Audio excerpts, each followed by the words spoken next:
Welcome to the Dave Campbell's Texas Football Recruiting Roundup, where today we are talking about the Texas Tech Red Raiders.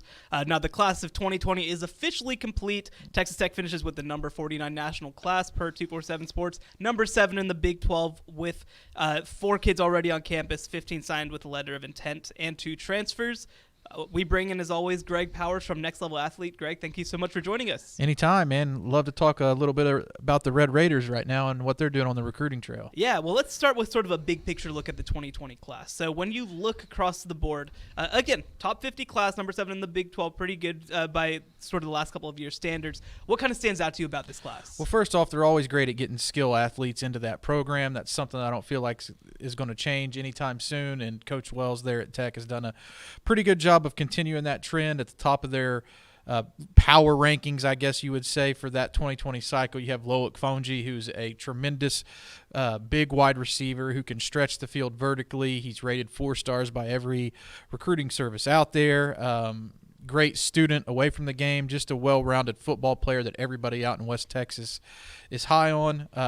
They've got a hammer of a running back in Taj Brooks coming in, a guy who can score touchdowns in the red zone, can run over defenders, run through arm tackles, and I think will really make some Big 12 defenses pay. And then they've got a couple additions at the receiver position in addition to Fonji, and that's Miles Price, who is a very speedy slot wide receiver type, and then Jalen Polk from Lufkin, a guy who I'm really high on. He barely missed the cut for 4-star ranking on the DCTF top 50. He was right in that 50 to 60 range, but didn't get a lot of opportunity at Lufkin High School to get his hands on a lot of footballs. But he is one of those guys who brings something special when he lines up. You have to account for him each and every snap. So I really like what they did on the offensive side of the football, of course, and they really attacked the state of Texas hard. Pretty much all of their signings are from the state of Texas. They had to go out and get a couple JUCO guys. Went into New Mexico for Philip Blighty, who's a pretty big ad for them on National Signing Day on the defensive side of the football. But they took care of Texas high school football recruits first, and I think that will pay dividends as they continue to recruit the state hard and find those players who may be under the radar, but they're certainly getting guys who have offers. Yeah. Well, one thing that really stands out to me about this class, like you mentioned with Texas high school football, is that there's a lot of guys from around the state, right? They've got guys from Houston, they've got guys from Dallas, East Texas, West Texas, obviously West Texas kind of being their home area. Why do you think the staff has been able to do such a good job and have such consistent success, not just in West Texas, not just in any one area, but everywhere? Well, Texas Tech is one of those programs that if they're not from Amarillo or Abilene or there locally in Lubbock, it can be almost equal distance in length away from the campus, so they really do have to concentrate on all the major metroplex areas to find that skill and the guys who they do want to bring in. But they dipped all the way even out to East Texas for a guy like J.J. Sparkman, who's another wide receiver in that 6'4" mold. So they didn't discriminate whether you're a big school, small school, whether you were injured and coming off of an injury, and a guy like Derek Lewis, an inside linebacker from Schertz Clemens, who missed his junior year and bounced back with a strong senior year. They continued to do evaluations, and that's where it really starts. They were watching tape, finding the guys who they wanted, and then targeting those guys, because they did a pretty good job of, at least as far as me, Greg Powers, is concerned, of getting guys who I like on tape or have liked in person. And I'll use Caleb Rogers, an offensive tackle from Mansfield Lake Ridge, as an example of that. Not a guy who everyone was really beating down the door for, but he's a versatile offensive lineman at around 6'4", 6'5", 270 pounds, who can play any position up front. And if you put him in a camp setting or on the field next to other top recruits, he dominated or played as well as any of the guys that he was standing around next to. So that tells me that they're doing their homework and finding players who can play, and that's important. Yeah, let's talk about Fonji, the really the prize of the class so far. He's ranked number 24 in our Dave Campbell's Texas Football Recruiting Rankings, considered a 4-star by every single outlet, and even higher by some, of course. What really stands out to you about him, and do you think that he's going to be a guy who will be able to contribute right away? Well, he's a guy who everybody wanted. He picked up some big-time offers. I mean, Texas was really trying to get him in their class, and he decided to stay closer to home and play for Texas Tech. He's not just a one-trick pony. That's what I love about him. You look at his size at 6'4" and think, wow, well, he's probably like one of those guys who you just throw the deep ball to and he runs down the field and tries to jump up and get it. That's not necessarily the truth when you're talking about his skill set. He does have a great vertical jump. He's a sky riser, skywalker, so to speak, type of player, but he runs good routes. He's a very smart football player on the field, and what I really like about him is he blocks his butt off. You know, he's a guy who's not afraid to go out there and secure the edge for a running back, and he's even his team's kicker and punter. Wow. So, I mean, and he's a good one too. Like he could have been a scholarship kicker or punter. He's one of the best in the state. So he has a little bit of everything, and he's a very smart football player as well. And I think that Texas Tech fans he'll be a fan favorite, I think. Yeah, just to close out the 2020 class, obviously depth has been an issue at Texas Tech, especially trying to get athletes everywhere. They've always had the skill position talent. They've always had the quarterback talent.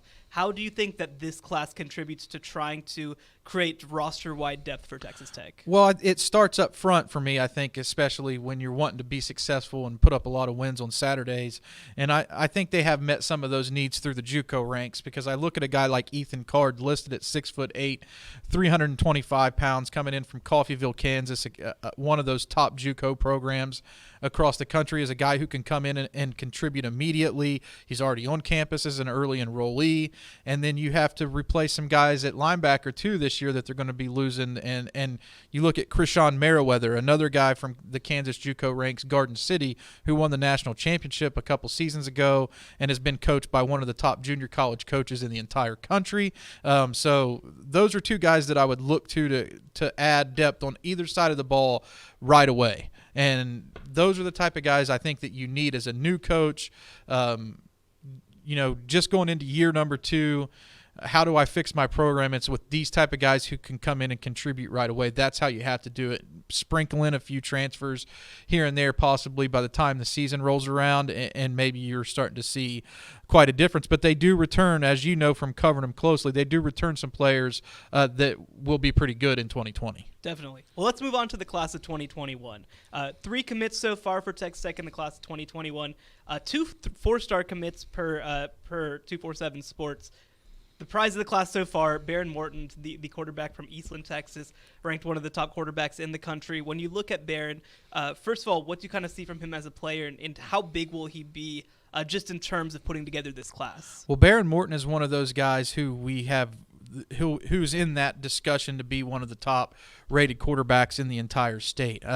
We haven't, at Dave Campbell's, name the number 1 quarterback purposefully in this cycle, because it's really such a tough thing to do in this class in and of itself. But he's one of those guys who deserves to be in that mix. He plays at a smaller school, but he's a coach's kid.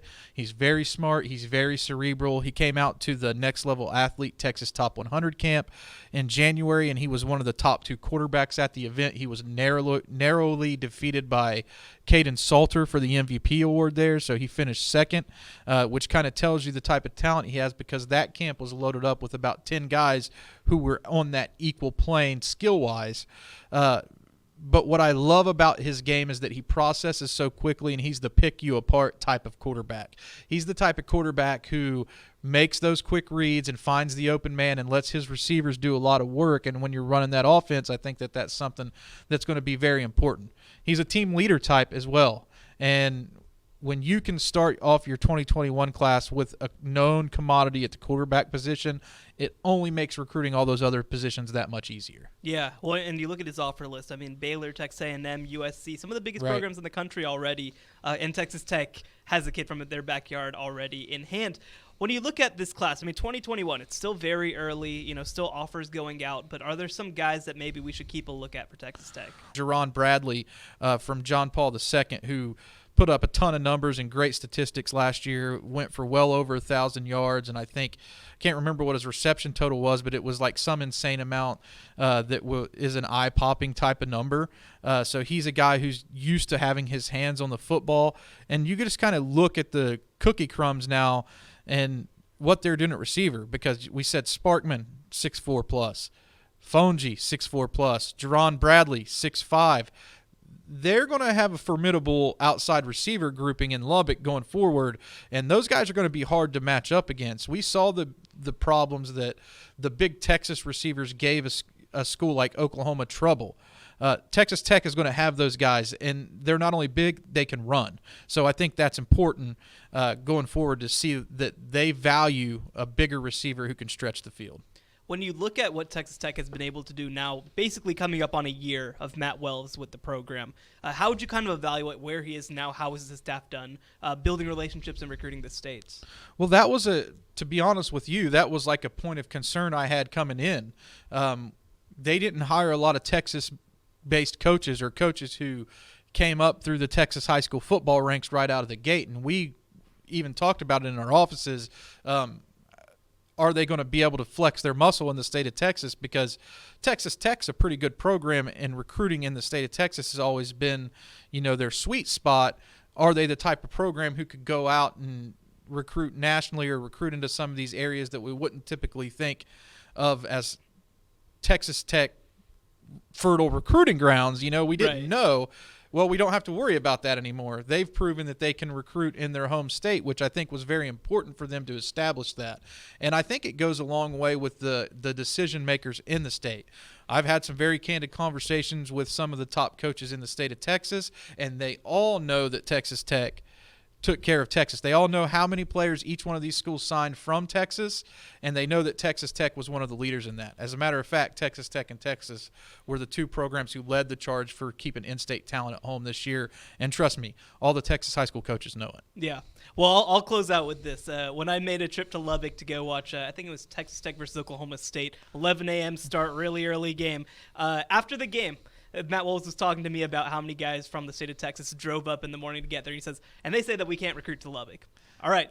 That's been Texas Tech. This is the Dave Campbell's Texas Football Recruiting Roundup. Thanks so much as always, and we'll talk to you guys again real soon.